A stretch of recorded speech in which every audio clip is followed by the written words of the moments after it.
What's up, brother? I'll roll with you. Alright, see tail lights? What do we do when we see tail lights? We use engine braking. Engine braking is going to be when you let go of the throttle and you allow the bike to just naturally slow down. So it slows down on its own. You don't need to touch the brakes. You do not need to touch the brakes.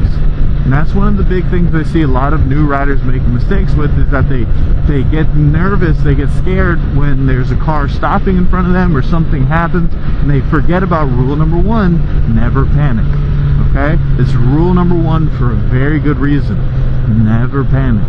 Nothing good happens when you panic. You only make rushed decisions, and rushed decisions are often bad decisions. So what do we want to focus on? Right? We want to focus on staying calm, watching what's ahead, and utilizing engine braking, which is it's the least aggressive form of braking that we have on a motorcycle. Okay?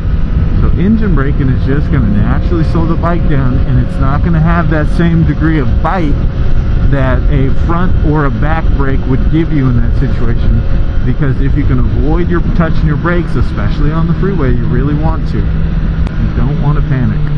And similar to realizing that, you know, it's time to shift up, you also realize sometimes it's time to shift down. So each bike has an RPM range, and if your bike is sitting in too low of an RPM range, that means that you're not getting the level of gear engagement that you're looking for, and you're going too slow for that gear. Right now we're in third, going 47.